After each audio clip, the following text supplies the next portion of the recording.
ሰላም ወገኖች እንዴት ናችሁ?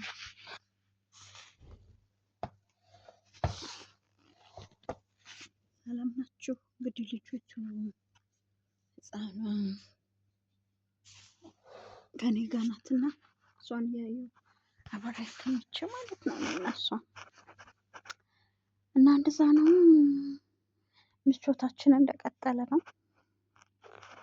እውነት ምቾት እንደቀጠለ ነው። የፈራሁት ቤት ፈጣሪ አስቀርቶ ያው እንግዲህ እዚህ አምጦኛል። ጌታ ይመስገን።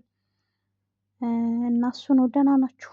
ሁሉ መልካም፣ ሁሉ ሰላም ነው ወይ? እኔ በጣም በጣም በጣም በጣም በጣም ደህና ነኝ።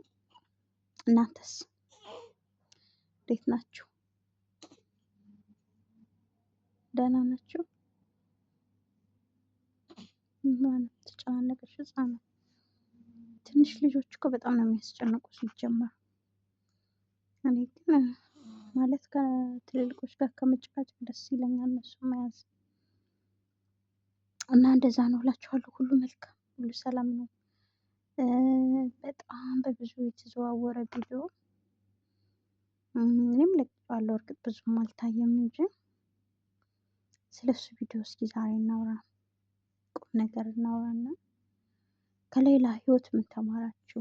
በተለይ አዲሶች የታሰረችበት ጉዳይ ምን እንደሆነ ባላውቀውም ማለት ነው። በተለይ አዲሶች ምን ተማራችሁ? እቺ ከሌላ ህይወት ብዙም ኢንፎርሜሽን የለኝም እውነት። ግን ያው 13 ዓመት ነው 18 ዓመት ታስራ የሞት ፍርድ ተፈርዶባት አሁን ወደ ቤተሰቦቿ እንደተቀላቀለች ምናምን ምናምን አይቻለሁ ስዟዟር እና ማውራት የምፈልገው ማለት ነው ወገኖችዬ፣ ምን ተማራችሁ እናንተ? ከእሷ ህይወት ምን ተማራችሁ? በተለይ አዲሶችን እንደነገርኳችሁ እኔ ያለሁበት ሀገር ኩዌት ሀገር በጣም ሰዎቹ ከባዶች ናቸው። አገሩ ከባድ ነው ምናምን ምናምን ስትለምዱት ነው እንጂ በተለይ እስክትለምዱት በጣም ነው የሚከብድ እና እዚህ ሀገር የሚሰሩ ልጆች በአንድም በሌላም ይሁን እች ልጅ ተይዛ ታስራ ነበር። እግዚአብሔር ግን ስለረዳት ወጣች። ፋሚሊዎቿን ቤተሰቦቿን ማግኘት ቻለች። ግን የተቃጠለባት ጊዜ ያስባችሁታል? እስር ቤት የነበረውን ስቃይ የ13 ዓመት ስቃይ መገመት ከባድ ነው። እኛም ያለንበት እስር ቤት ቢሆንም ማለት አረብ ሀገር የምትሰራ ሴት ሲጀምር እስር ቤት ነው ያለች። ሁሏም እስር ቤት ናት። ምክንያቱም በቃ እንበላለን፣ እንተኛለን፣ እንነሳለን። በቃ ሁሌ ዴይሊ የምንሰራው ስራ አንድ አይነት ስራ ነው። ስለዚህ እሱ ምንድነው የሚባል እስር ቤት ነው ያለን። ግን ያኛው እስር ቤት ደግሞ ሌላ ነው። የፍርድ እስር ቤት እለት እለት የመደንቀት እስር ቤት እለት እለት ማለት የምትሳቀቅበት ነገር ነው የነበረችው ልጅቱ ማለት ነው። እና ከእሷ ህይወት ምን ተማራችሁ?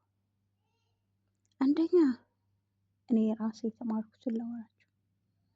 አንደኛ ረጅም ዓመት ሰው ሀገር ላይ አለመቆየት።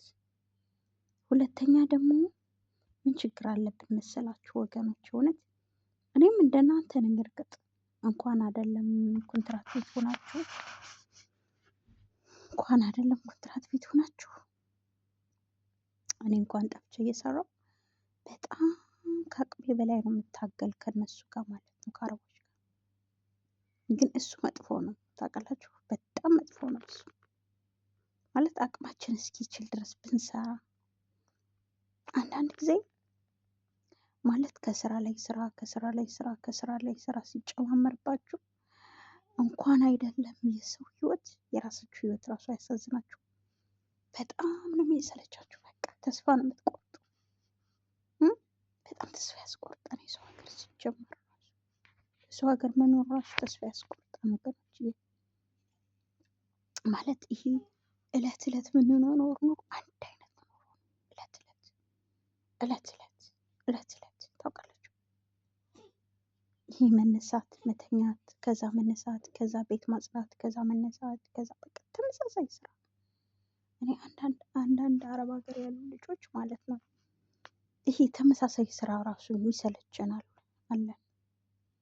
መብላት፣ መተኛት፣ ከዛ መነሳት፣ ከዛ ነገ የሚያውን ስራ መስራት፣ ከዛ በቃ እንደዚህ ተመሳሳይ ስራ፣ ተመሳሳይ ኑሮ፣ ተመሳሳይ ነገር፣ ተመሳሳይ ነገር፣ ተመሳሳይ ነገር በቃ በጣም ነው የሚሰለች። እሱ ህፃኗ ከጠገቤ ስለተኛች ነው። እና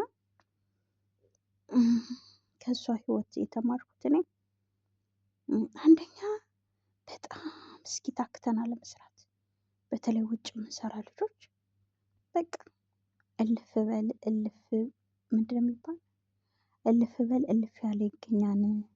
ድሃ ሞቱ ድሃ ምንድኑ ሞትን ይመኛል። እንደዚህ እንደዚህ አይነት ተረት አለ ወገኖች። ይሄ አንዳንዴ ከአቅማችን በላይ መስራታችን ለእንደዚህ አይነት ነገር ነው አሳልፎ የሚሰጠን። ከአቅማችን በላይ ትጋት፣ ከአቅማችን በላይ የሆነ ልፋት፣ ከአቅማችን በላይ የሆነ ነገር ሲሆን ምንድነው የሚሆን መሰላችሁ?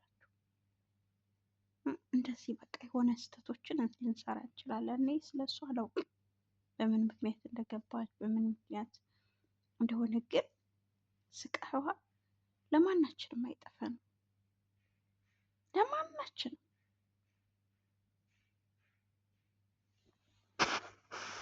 የነበረችበት ቦታ ልጆች ሰዎች ከመጡ ብዬ ነው።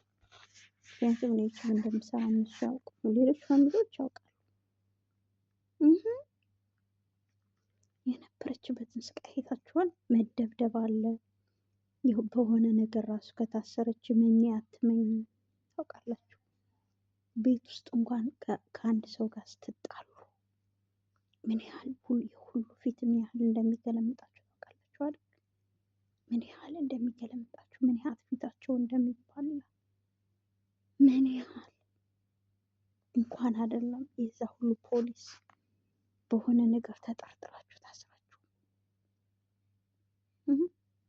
ያን ሁሉ አልፋ ዛሬ እናትና አባቷን አየች። የአባቷን እግር አጥባ ሳመች፣ ዳሰሰቻቸው። አባትየው ራሱ በጣም ነው የሚያሳዝን፣ እናትየው ያሳዝናሉ። ባዝን የተጎዱ እንደሆኑ ይታወቃሉ። ግን ከእሷ ህይወት ብዙዎቻችን መማር አለብን። እውነቴን ነው የምላችሁ። በተለይ እኔ ለአዳዲሶች ልጆች እውነቴን ነው የምላችሁ፣ አትክረሙ በእናታችሁ። ሁላችሁ እዚህ ሀገር 30 ዓመት ቢሰራ የሆነ በተለይ አንዳንዶቻችን ማለት ነው፣ እኔ ምን እንደተደረገብን አላውቅም። በየወሩ የሚመጣውን ወጪ አውቃችሁታል? በየወሩ የሚመጣው ወጪ በየወሩ እውነት ያሳብዳል፣ በጣም ያሳብዳል። እና ስለዚህ አዲሶች ከኛ ተማሩ፣ ከኛ ተማሩ፣ ከሌላ ህይወት ተማሩ። በቃ መቆየት የለባችሁም ሳሰለችሁ። በቃ ምንም አይሰራ። በቃ ኢትዮጵያ ላይ አንዳንዶች 6 ሚሊዮን እንኳን አይበቃም የሚሉ አሉ። እኛ ከ6 ሚሊዮን ምን አለን? ቀለል ያለ ሽሮ ቤት ትሁን፣ ቡና ቤት ትሁን፣ የሆነች ስራ ትሁን፣ በቃ ቀለል ያለች ወገኖች፣ እውነቴን ነው የምላችሁ፣ ቀለል ያለ ስራ ለመስራት እንሞክራለን። እኛ በጣም ረጅም ጊዜ ቆየን። እውነት ረጅም ጊዜ ነው እኔ ራሴ ቆዩ፣ ግን በፍጹም ብር መያዝ አልችልም። የሚካፈለኝን ደሞዝ ብጠራላችሁ ነው የምትሉ። እውነት ነው የምትሉ። ታውቃላችሁ ነው